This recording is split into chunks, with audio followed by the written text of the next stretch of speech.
Welcome back to the Plays with Cars YouTube channel, and believe it or not, another episode of Project Cobra. Almost all of our videos on Project Cobra have been old footage from last year, or kind of like mini updates of me basically talking in a circle going, I don't know what I'm going to do with this thing. So here's the deal, we're finally doing some work to it. Last year, the Cobra was the only race car. We used it in regional SCCA autocross, one cam with it.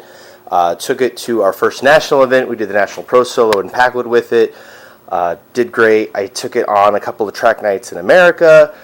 We did some drag racing. We blew up a couple differentials, did some drifting, crashed a couple times. It saw a lot. So it was a little tired this winter, and I had a big list of things to do to it, and I didn't do any of them because we bought that. And we've been racing that. So frankly, the car has been sitting dormant for months.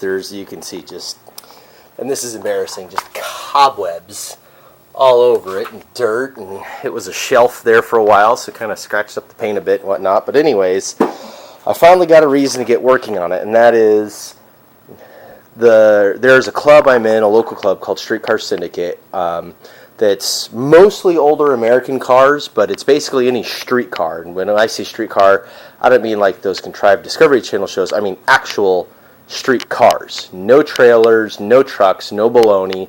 We drive our cars to events together as a group, do the event, and go from there. Now, most of them are drag racers, but they do some occasional autocross. That's actually how I met the guys, was autocrossing my Javelin years and years ago. Anyways, this year they're doing a big drag race at PIR on August 17th, I think it is. That's going to be a four-way shootout between teams Mopar, GM, Ford, and Foreign. And it's going to be like a team-based shootout thing. It sounds like a whole ton of fun. I haven't drag raced the car since I put the Mach 1 rear end in it, which has a different gear set. It's a 355 instead of a 323, which should really help me out because the car kind of, top out third gear at about 104 miles an hour at about the 1,250 foot mark on the quarter mile. So shifting into fourth, there's not enough there to do it. Leaving it in third, you kind of run out and hit the limiter. It really kind of needs like a taller tire. But anyways, with the new gear in it, I can short shift a little bit and stay in the meat of the power band down in the torque curve. The car should go a little faster, so I'm excited to try it. This race sounds like a cool idea, and it gets the car out of the garage. The other thing is, on August 17th, you'll know that we've been doing Project Mazda videos like crazy because it is the CorkSport Mazda Showdown or Shootout or something like that. They're going to have a whole bunch of Mazdas from all over the country there at CorkSport headquarters in Vancouver. They're going to do a dyno challenge and a car show, and then that night is the Streetcar Syndicate race. So what I'm going to do is bring the Cobra to both and bring the Mazda. So we're going to roll up with two cars. We're going to enter the 5 in the car show and stuff. I'm obviously not going to dyno it. It's a stock drivetrain automatic Mazda 5. It's not going to make anything. But guest cars are allowed, and I've already cleared them with the Cobra, so we are going to take that there and do that. So I'm really interested to see what it does on the dyno. I really want to drag race it, so it's time to get to work. So what broke? Basically, honestly, and this is, again, really embarrassing, the battery died was all that was wrong. I was having really bad starting issues, and I thought I had taken the ring gear off of the flywheel or something crazy like that the starter had gone bad. What happened was the bolts had backed out, like every other bolt in this stupid car, and the starter was basically hanging on for dear life. When I went to go take it out, there was one bolt left that was fit halfway loose. It wasn't even finger tight.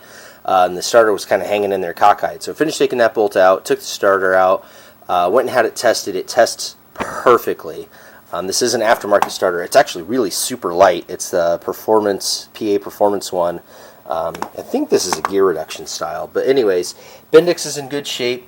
Everything seems to work well on it, so it's good. I went ahead and got a new battery, so I'm going to slap this in with some new bolts, and then I'm going to slap the battery in, and fingers crossed this pig starts up, and we can actually bring it to all these events. Otherwise, I'm not really going to have a chance to work on it again until next week after I get back from Florida. So, we'll update you from there. Alright, that was a pain in the butt, but I got it all in, so now it's the moment of truth. Let's see what happens.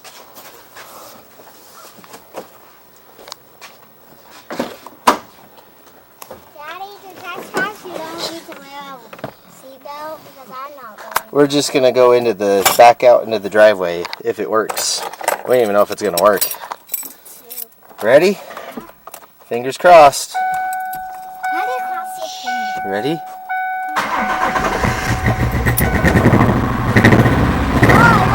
Oh, It works! Daddy, shut your door.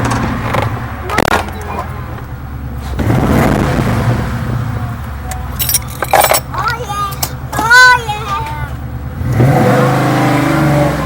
Yeah! This is good Christmas. We did it!